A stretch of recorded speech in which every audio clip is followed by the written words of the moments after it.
These trucks are for parties. So you rent them and you have a party. You see that?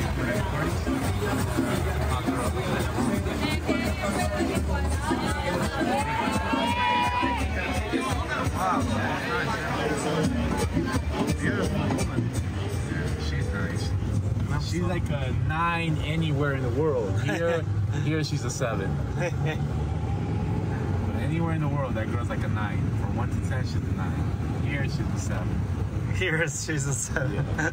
Yeah, they saying the most beautiful women are in Medellin. It's not that there's too many of them. There's a lot of them. There's a lot of them everywhere you go. And they're normally in the street. They're humble. They're very nice to talk to. That's the reason. But if you want to hear the best accent in Spanish, the best girl talking in Spanish, is definitely Medellin. These girls talk very sweet. Their voices are very sweet. That's true, yeah. I spoke to a few of them. They're very nice. Put it like this. This is how they talk. They talk so sweet. They sweet talk, yeah. That's a sweet talk. I love the way the girls talk. I think it's like the best Spanish accent is definitely the girls from Medellin. Yeah, that's true. They are sweet talkers. Yeah. That's why you cannot believe anything they say. True. Make sure you don't believe nothing they say. Just smile and enjoy it. It's your turn. And somebody else has his turn too.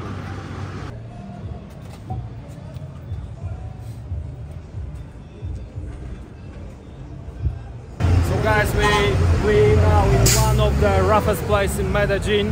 What's the place called? This right here, we're underneath the meter. This is called Prado Centro. Prado Centro. So it's really hard to film here. Everyone says like put camera away, put camera away. Let's do it. Let's see how the place is.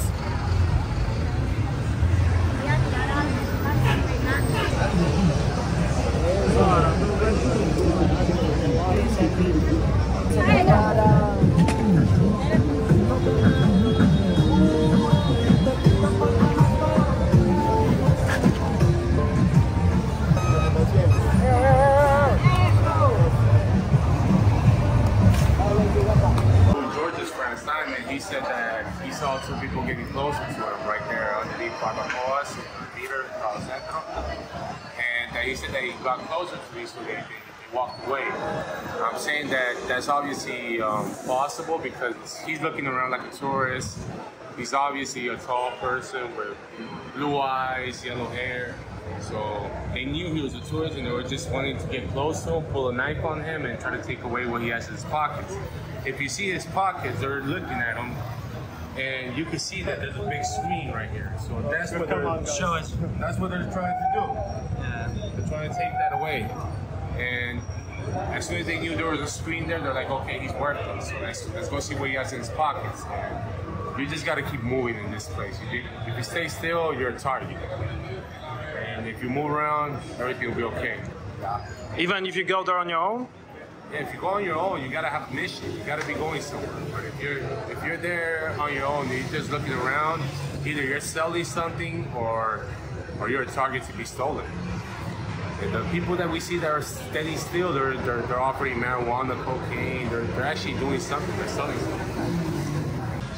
So do you think if I start filming now, let's say I started filming now, yeah, they would snatch my phone if I was on these types of guys that walk here on the, you see, asking for things. If you get an opportunity to snatch your phone, they'll snatch it. He'll snatch it and he's gonna run. And he's gonna run against where the car can go. Really? So we'll have to literally get out of the car and start going behind him. But that's why you just can't have your phone on the street just like that. Because they're patiently waiting to see a screen on. When they see a screen on, there's 20 eyes on you. Especially in this part of town. You have to understand there's a lot of poor people here. A lot. Even through the window they can actually snatch my phone.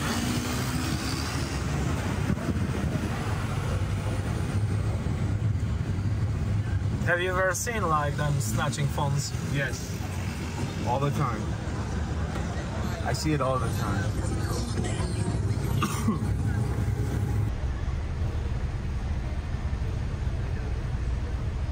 There's many homeless people here in Medellin? Yes. Usually they from Venezuela, yeah? No. Huh? Usually they're just hooked on bazooka, which is a sort of crack. All right. So when they're hooked on that drug, they're homeless. But there's a lot of help for them. I mean, they can go to houses, they can go to places where they can spend nights, get cleaned up, get new clothing. But they're just so desperate to go out and do drugs. Yeah, that's a very cheap drug, yeah? Yeah, it costs 1,000 pesos. Which is, what, 50 cents? No, 20 cents. 20 cents. 20 cents.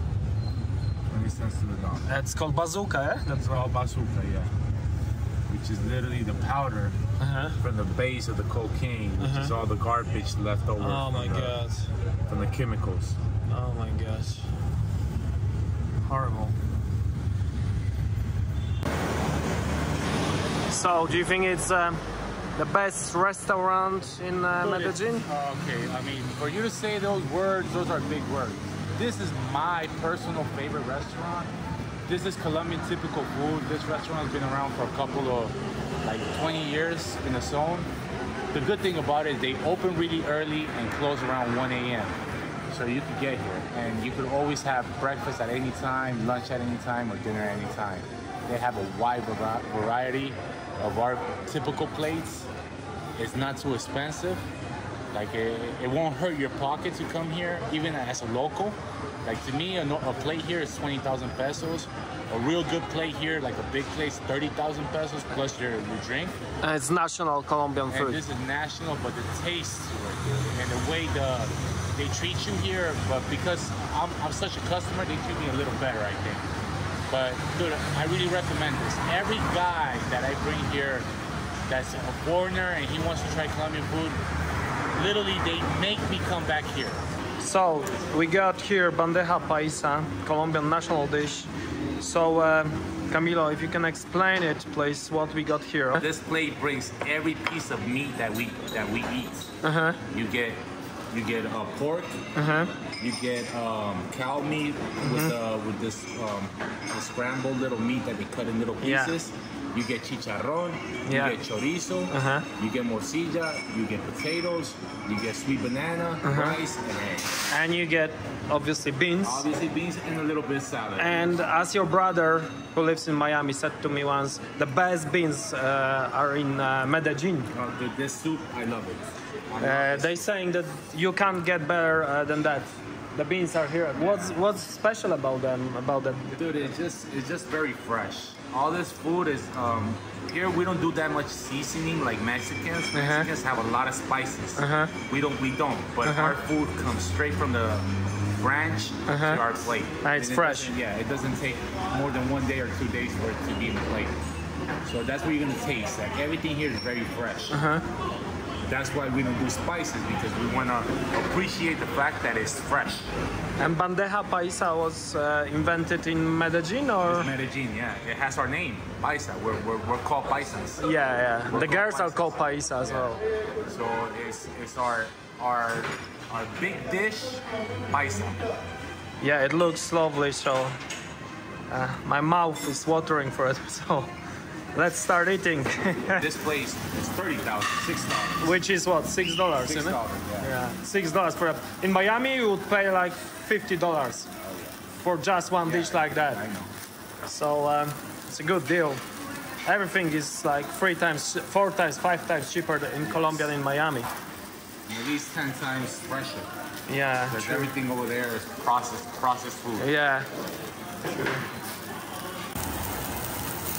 Wow, it looks nice. Churrasco. I like the style how they serve it. It looks straight from the grill. Yeah. So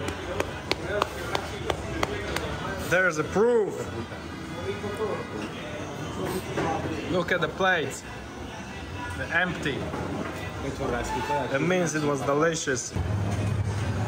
So at night when there's a red light, like 2 o'clock at night, you shouldn't really stop because it's dangerous, isn't it? It protects you from criminals, no? Yeah. I mean, it's a a big chance for a motorcycle to stop next to you, pull out a gun. Right now they're stealing with those traumatic guns. What, do you mean like they're stealing with guns? With fake guns. With fake guns? Yeah. Oh, really? But you don't know the difference, so you allow them to steal from you because you don't know if it's real or fake. They're literally just alike. Has it ever happened to you? No, not to me. I've never been robbed, thank God. But I see when people get robbed all the time. When you work at nighttime, you see it all the time. Have you ever seen like someone being killed? Yeah, but stabbed to death, not bullets. Oh, right. When I saw bullets, it was, I had things involved to it. But yeah, I see it in the street with knives. People getting stabbed to death. But in like bad neighborhoods or?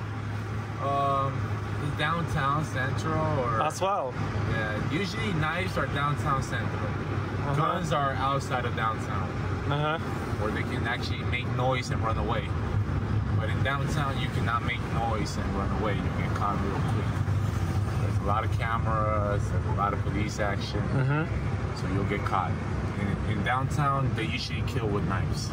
Wow. Tourists as well, or? No, tourists, dude. Killing the tourists is a big thing. The last tourist that got killed was in Poblado.